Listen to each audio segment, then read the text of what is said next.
Okay, guys, it's great to see you all. Happy New Year.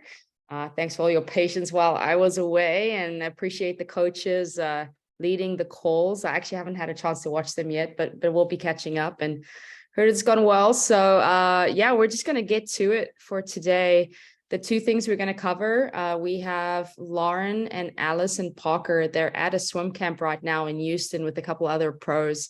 And they have swum, we're just talking, they swam 35,000 yards this week. And they've just learned a lot. And I've kind of gone through that same philosophy of training. And I think with them being immersed in it, I think it'd be great for them to share while it's fresh in their minds. So majority of the time of this call is just going to be them sharing their experience. And then the rest will be our camp. We're finally ready. Totally my fault on getting only to this point where we're opening up registration. We just had to affirm what we were doing and pricing, but we'll be opening up registration for spring camp.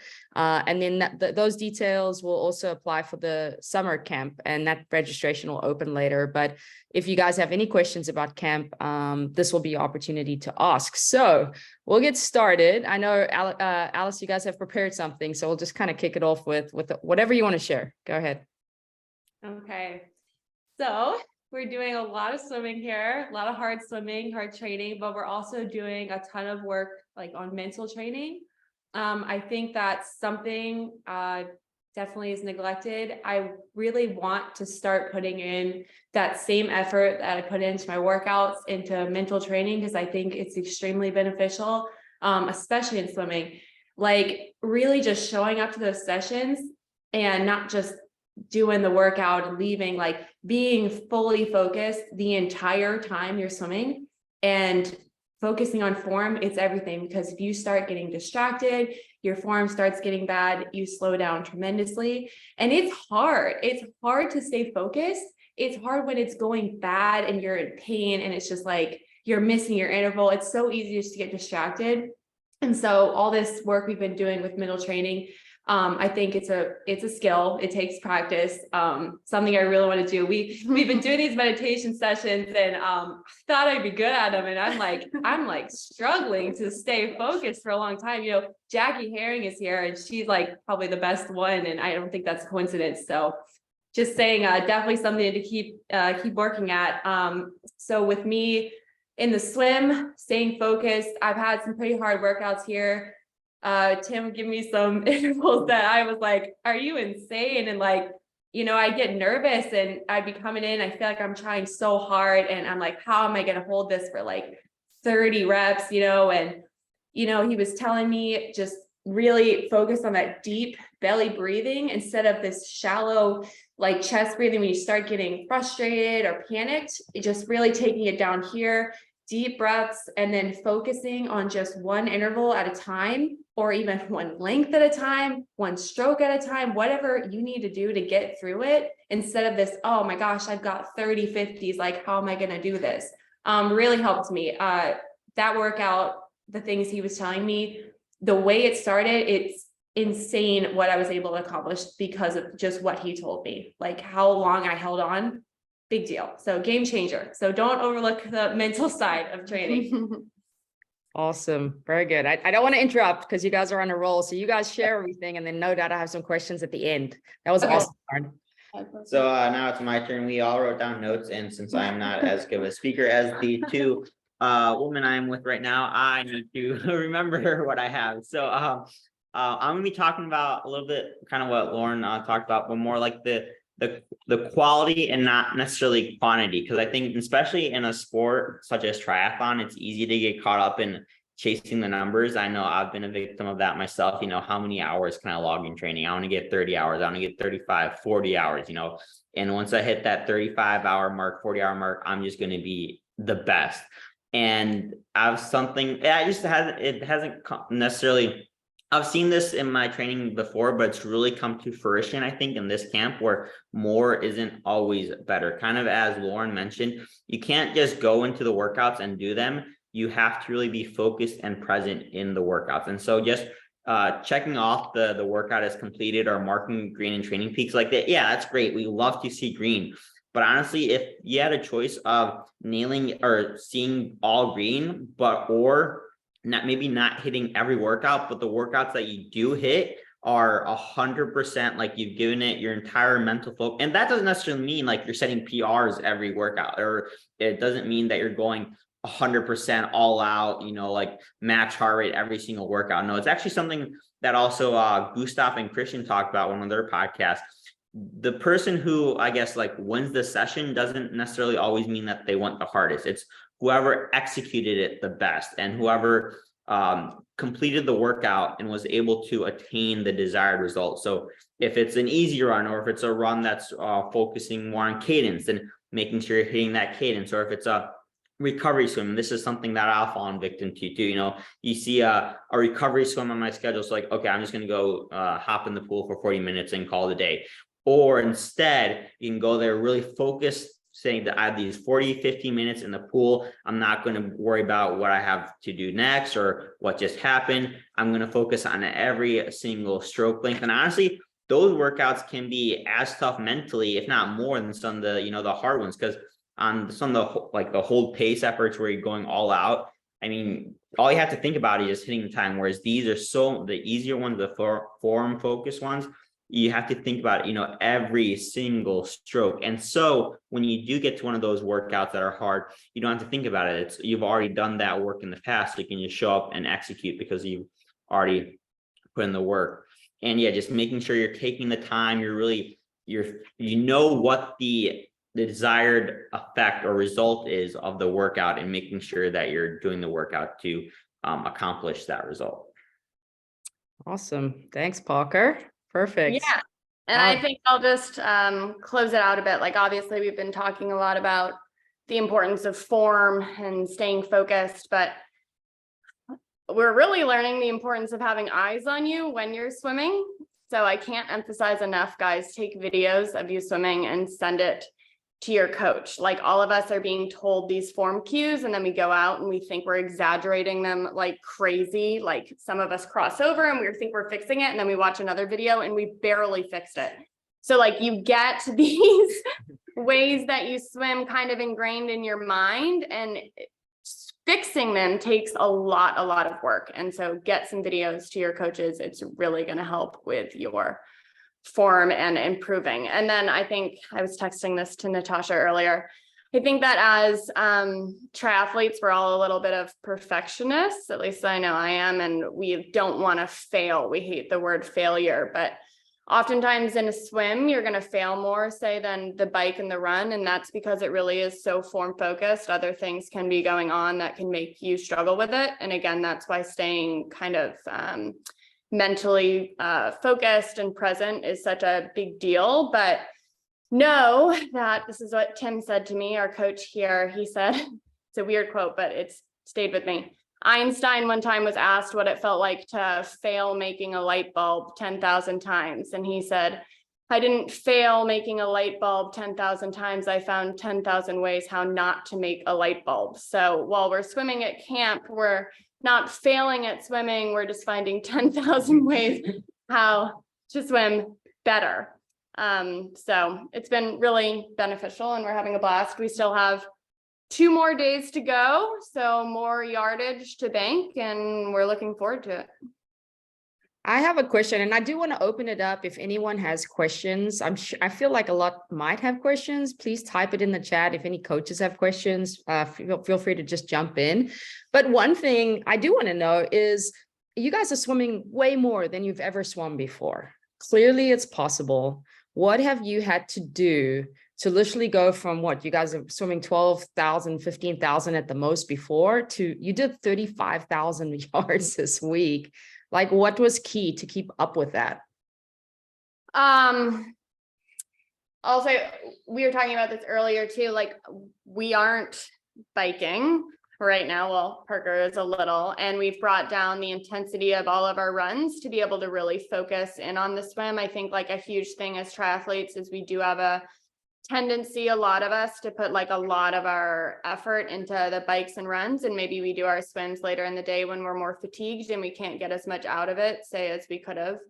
So for those who really want to improve their swim, it might be worth doing a swim block where you do go a little less, so then in bike and run. And then maybe if you don't have that time, just doing your swim earlier in the morning when you're not as fatigued, so you can get as much out of it. I think that's been huge to allow us to do that. I think, not to just keep talking, but another reason that we're able to do it is just because we are focusing so much on form and stuff too. So hopefully that's helping us handle it a little more. Do you guys have more to? Yeah, well, I was gonna say, honestly, like in the past, like I've thought like I'm gonna be like in a swim block now. I'm gonna focus on swimming. But like in the back of my mind, like I was thinking like, no, I'm still a triathlete. I'm still biking and running. And I think really what's changed the most for me at this camp has been like the mental mind shift. And it's really been like all I'm doing this week is swimming. Like Natasha put some workouts for biking and running, but then she like I actually told her like, yeah, I'm swimming so much. I'm getting so tired. I don't think I'm going to be doing any of the workouts you had planned. And she said, good. I actually wasn't going to do it, but I just didn't want you to do too much. And so honestly, like if you really want to take, and I think for swim, especially because as we've said multiple times before, fatigue shows up in the swim first. If you really want to take your swim to the next level, ask your coach or like tell your coach, don't give me any other workouts for this week. Just give me swim workouts. And if you feel like you have like you want to go for an easy jog here and there or spin or whatever, sure. But I think just having that mindset, like for these next 10, 15 days, I'm swimming. That's it. Like I'm not worrying about biking. And you're not going to lose any fitness biking and running if you don't do that for a week or 2 weeks. It might even help with the fitness you gain in your swim. Yeah, so for me, that has been the biggest change and really going all in on the swim and not worrying about like I haven't pushed more than like 150 watts on the bike, and I'm a little scared for the neuromuscular intervals that I'm going to do next week. But honestly, I don't even like I don't care because like the gains I've seen in the swim these past few days have been awesome, and I'm very happy with that. Yeah, everything they said. Also like definitely feeling a lot of fatigue. I show up to quite a few of these swims, especially in the morning. I'm pretty tired. Tim's like, how you doing, Lauren? I'm like, I'm pretty tired, but he's like, he's taught me, you just kind of acknowledge that distraction. Oh, I'm just tired. And you just kind of redirect your focus and go ahead and just focus on the swim, and just forget that I'm tired, focus on the swim. And I've been doing some incredible things in the mornings. I'm warming up and I'm just like, man, I don't feel good. And then we do these all out 100s and I'm PRing them and I'm fatigued. So it's really just about redirecting the focus on the task and just fit.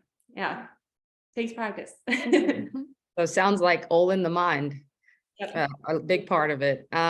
Is it correct that the days that you guys have been really tired, he extends the warm up? So like you, instead of doing like a 300-400 swim with fins, it's like a 500 swim with fins. It's a little bit longer before you get into the main set. Sometimes I would say we definitely always have, no matter what, like pretty long warm-ups. And actually, this is something we didn't talk about, but I want to mention. Initially, he kept telling me to slow down my intensity in the warm-up. Like you really are just warming up, just like moving your shoulders, practicing engaging that core when you're kicking. Like you're not going out to like go fast when you're warming up. You're really working on that stroke. So slowing it down, it's going to help with like the main set of the workout. That's the most important part anyway. Awesome. But yeah, long warm-ups. Yeah. What about like stretching, rolling out? Like, have you to do anything of like your lats, your shoulders to kind of? I've had 2 massages while we've been here. I had one. But yeah, we're rolling out a lot and stuff, but we're doing that all separately of like everyone else and Tim. But yeah, we've been definitely feeling it. It's fun to feel your lats burning because that means you're doing something right. So I've actually found that the biggest pain or discomfort I've felt has been in my hips, and that's because I think I've actually learned how to kick semi-correctly, and I'm using muscles I've never used before. So I'm actually like my hips feel tighter now than they have like after like a 4 or 5 hour bike ride. So that's been interesting. But yeah, I've definitely been rolling and stretching a lot for sure.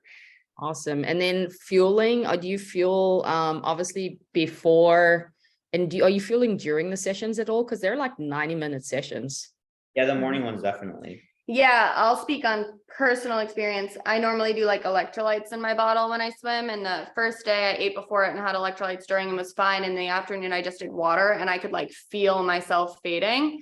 So I've actually done Gatorade every single session just to like keep myself going. And I'm always happy I did. So yeah, having the electrolytes, but also a little bit of fuel has been awesome. And you feel the difference throughout. Yeah. How about you guys? The same fueling during with such a I'm long more time? like, I'll take a gel right before kind of thing. But yeah, I think there's definitely a benefit to fueling during the session, especially when it's 90 minutes. So at that intensity. And we have a couple questions coming in, and I still have one or two more for sure. Yeah, this is a great one. What is the biggest form change each of you made? Let's start there. I'll start. So I have a very high stroke rate, which is fine, but I specialize in Ironman, so it's a little bit hard to hold, and it's a little bit of a reason why I'm having some shoulder issues while here. So my major form change, even though it's not necessarily form, I guess it is slowing that down and really starting my, grab of the water earlier and getting really good feel of the water for the whole stroke so that each stroke is more efficient as opposed to me kind of like spinning the wheel faster. Very good. Sounds familiar. Walker. I guess I'll go next. Mine has been connecting my lower body, my lower half to my upper body and just like body position in general. And my right arm when it's entering the water. But in the first video that we were looking at of me swimming, my like lower body was like not connected whatsoever to my upper body. And so really making sure whenever I take a stroke, it's a full body stroke and I'm engaging my core and driving through my hip. And then also my left arm is actually semi-decent, but my right arm, I'm crossing over a lot. And so trying to reach out more. And it's kind of Alice was saying, having that video analysis, because there'd be times when I feel like I'm reaching like out here, but I'm still kind of like crossing over. So just having him watch that and like seeing it on like the screen or the phone or whatever, the film has been very helpful as well. Yeah, Park and I are very similar. Got the right arm crossing over, hips could sit way higher in the water, and it's getting better.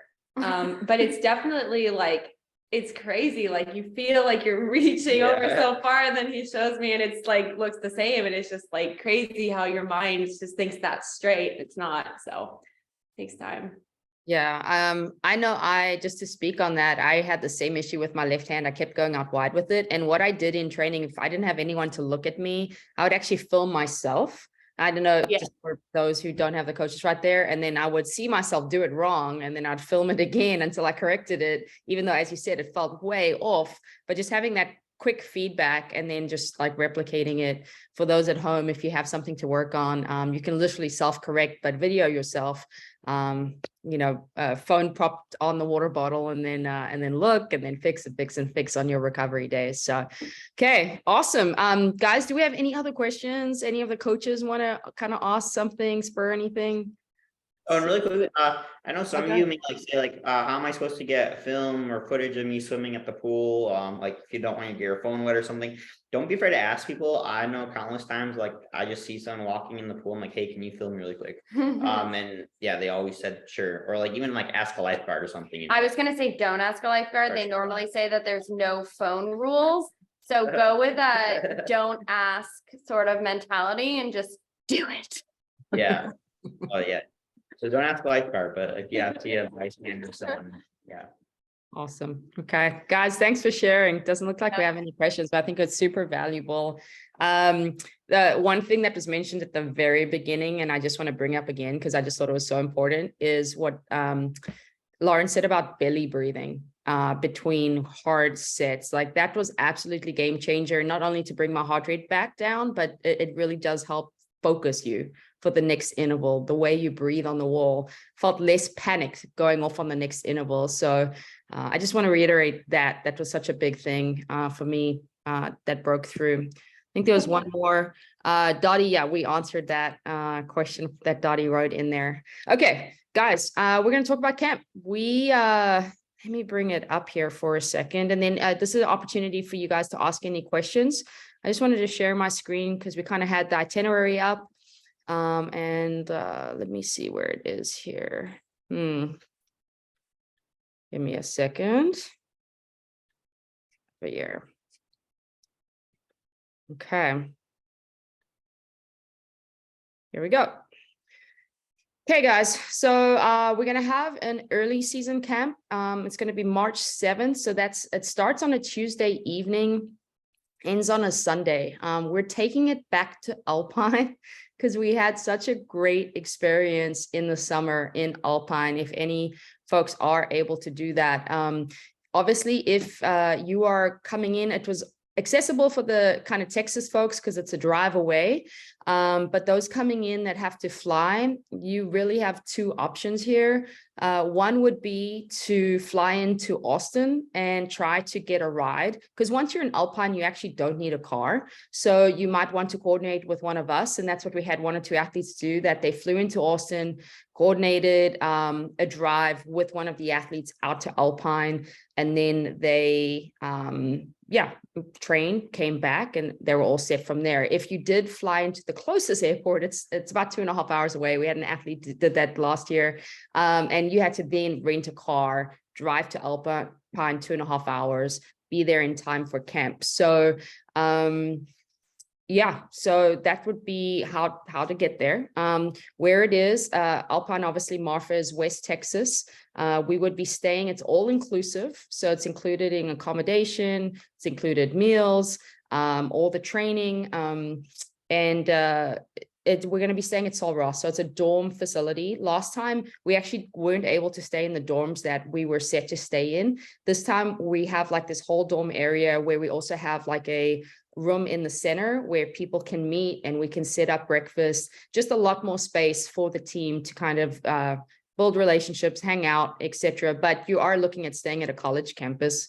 And then I'm not going to go over detail for detail, but just wanted to tell you those things. And then you can go in here. It's on the NVDM Coaching under resources. It says team camps. And if you hit on the West Texas camp, it will share exactly what the schedule would look like.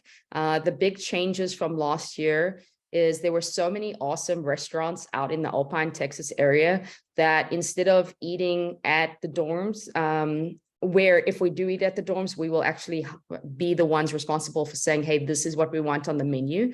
Last year, we didn't actually have a choice. And so one of the biggest issues was the meals. And so we're going to eat out more and at some of the nicer restaurants and have a fun experience that way with teammates, but then have a choice on our food.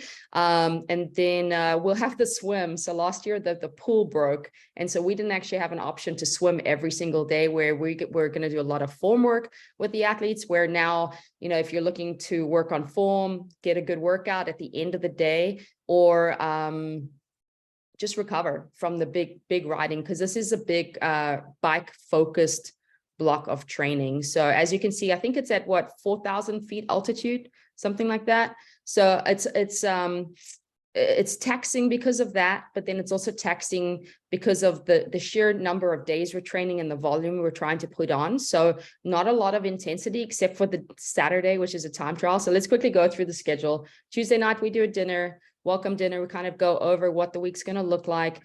We have a long ride option where folks can turn back at any time. It's out and back. So if you're new, you can do 50 miles, 40 miles. If you want to do the whole way, I think there's up to 120 mile options that's going to be fully supported and sagged.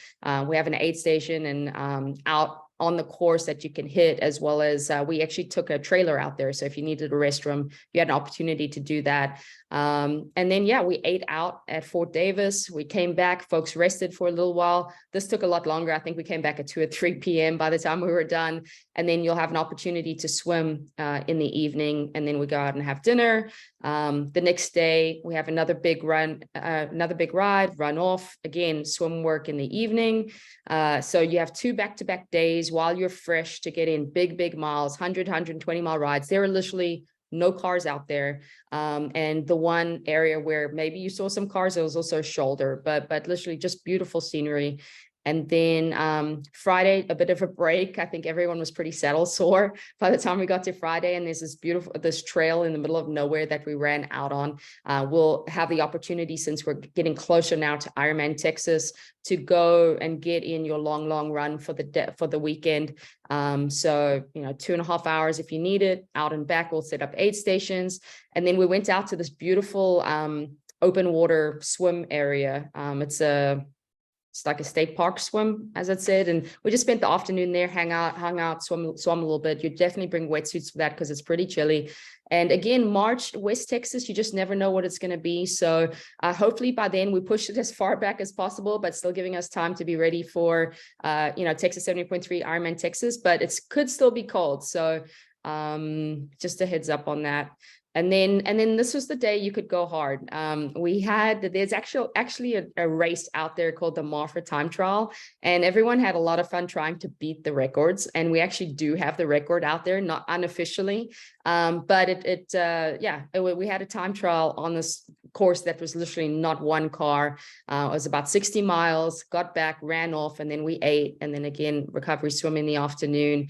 That would be the one day to send it. And then last year, we all ended up, going out on Saturday night. There wasn't much on Sunday. I doubt that would be the case this year in April, with races on the horizon. And Sunday, we're going to give an option if you want to run again, if you want to bike again. We'll have the pool if we want to swim again. And so that will be an optional final day recovery coming off what will be a big week of training. So what questions do we have?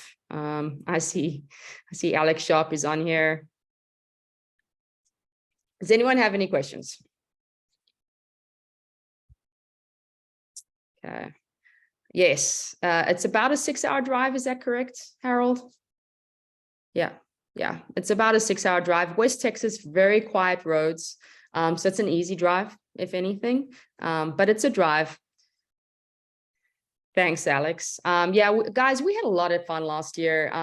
Just a great time spent with teammates. If you're looking to just get a lot of energy for the season, if you're looking to get in front of your coaches and get that one-on-one time, obviously there's a lot we learned from last year. We're going to make sure we try to do better in supporting athletes this year, being our first one last year. But even so, we just had a great time together. Let's see who else was here. Maybe we can plan on Slack for rides. Yeah, there you go. So yeah, we would definitely say if people are coming into town and you need to carpool out, we will definitely look. We had that situation last year as well. We can easily make that happen. How many people went with you last year, Harold? I think you had like 5 people in your car or something. Okay, 2. It felt like 5.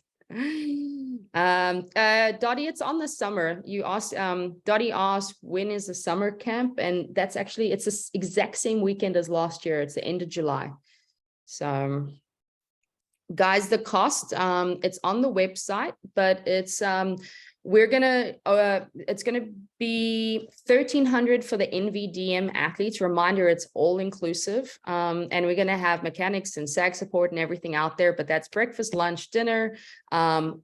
Where you're staying is included, the training is included, the coaching is included, obviously everything. And then if you're not an NVDM athlete and you wanted to send that out to a friend, they will pay $1,600. They have to pay more for the camp. So, and then it's going to be tiered. So if you sign up between now and the next 3 weeks, it's at that rate, just to encourage early sign up. So we have an idea of our numbers, and then it will slightly go up, just like they do with races. We did that last year as well. And it's in line. It's in line with what we charged last year. It's a little more than last year, but the reason is we're costing in the added food expense of just eating better meals, and a couple other things we didn't account for last year that we needed to account for this year. Okay, any questions? It is 6:30. No, any coaches want to add anything? No. Okay, Alice, hold on. Is there a limit to how many can sign up? Not at this time. Yes, there will be, let me answer the first one. Not at this time. And the reason is we will have a lot of coaches out there, and we plan to have a lot of support out there. Yeah, and Sol Ross has the space. So I think if we get to a stage where we're like, this is too many people, then we will shut it down, but we'll give you guys all ample notice if that is going to happen. And then the other question was, is there a code? Yes, we will send out an email with the code to get that discount, and I'll send it right after this. Okay, good. Okay, guys, it's good to see you. We'll have a great week, and yeah, we'll see you next Sunday. Bye, you guys.